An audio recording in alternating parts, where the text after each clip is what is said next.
A dangerous game. This is my first post here. I decided that this may be another method of catharsis for me. I do have many stories peppered throughout my life that I want to share. But this was the first one that came to mind. This one has to do with my childhood and dealing with a psychotic and racist aunt and uncle. When I was a child, I was often assaulted and bullied for being a mixed blood kid, mulatto, by both my own family and kids in school. There are many things that my aunt and uncle did to me and got away with, which I will share the highlights of later. This story, however, is not one of those. My uncle was the alpha tormentor between the two. Both my aunt and uncle still lived with my grandparents, so there was no way to avoid them because I had to go to my grandparents' house after school while my dad was still at work. My uncle liked to play games with me in order to turn me into a fearless pit dog, as he put it, when I asked him one day why he was tormenting me so much. When he said that, the fact he was being completely honest as well as smiling about it, I decided right then and there that this man was my enemy and would have to deal with him accordingly. If he wanted a pit dog, he was going to get one. After overcoming my shock of his honest answer, I said, "Fang you, uncle. Just fang you." One of the games that he loved to play was chasing me down the road to my grandparents' house, which felt like an honest attempt to literally run me over. He'd always do this as I was walking home to my grandparents' house after school. Luckily, most times he ended up just chasing me off the road. The game started like this. He would stop his truck at the end of the road that my grandparents' place was on and rev the engine of his truck 3 times. That was the signal that the game was about to begin. After the 3rd rev, he would hit the gas and come screaming down the road toward me. I would have to leap off the road to avoid being ran over. After at least a couple of months of dealing with this, I had enough. I was tired of feeling afraid of walking down that street.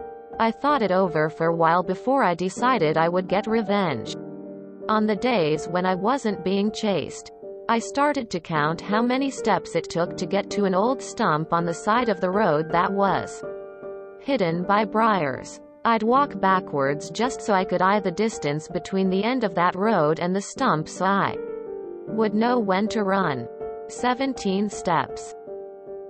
It would take 17 steps from the time he would start roaring down that road at me to get to that stump. The day finally came about a couple weeks later.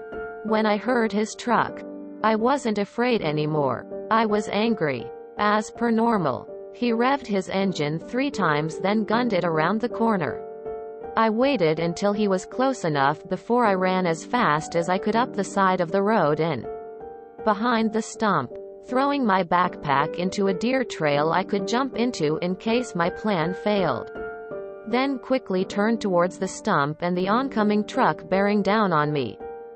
As expected, he followed me up the side of the road, too fixed on me to pay attention to where he was going.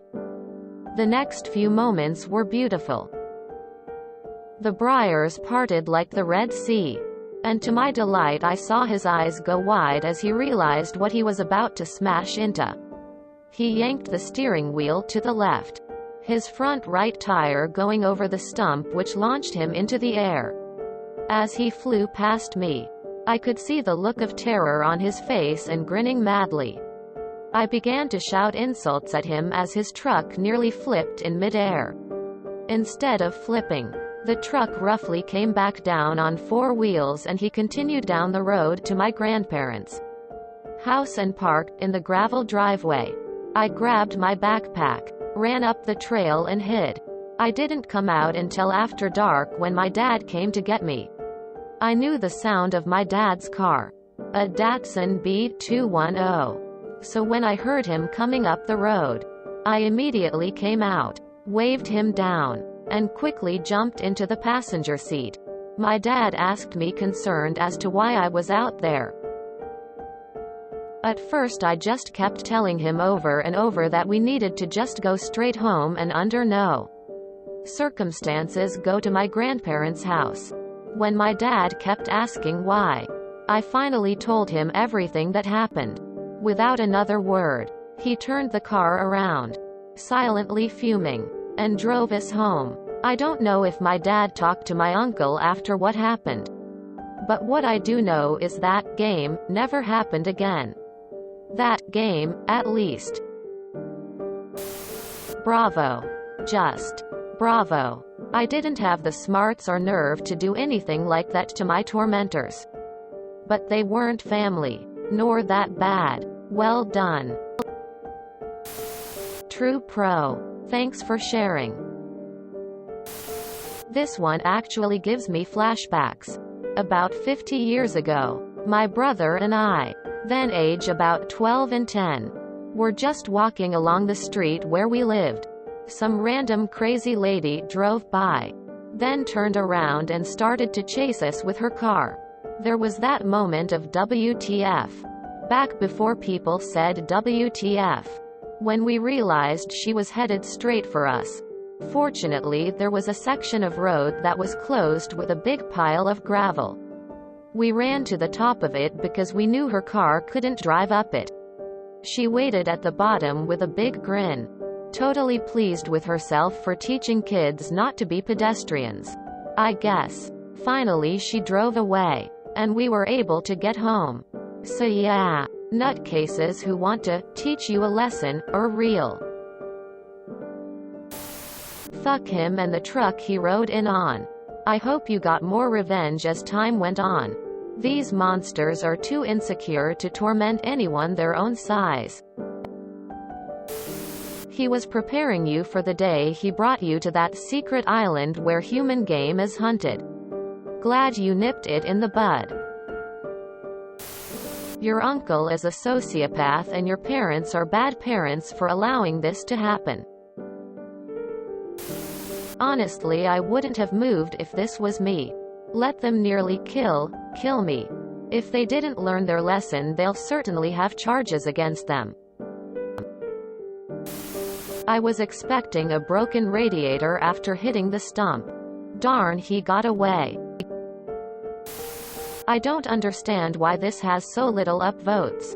This is one of the best revenge stories I heard in a while. If you enjoyed this video, please check out our playlists full of similar content. Epicaricast is like doom scrolling for your ears. Please like, share, and subscribe.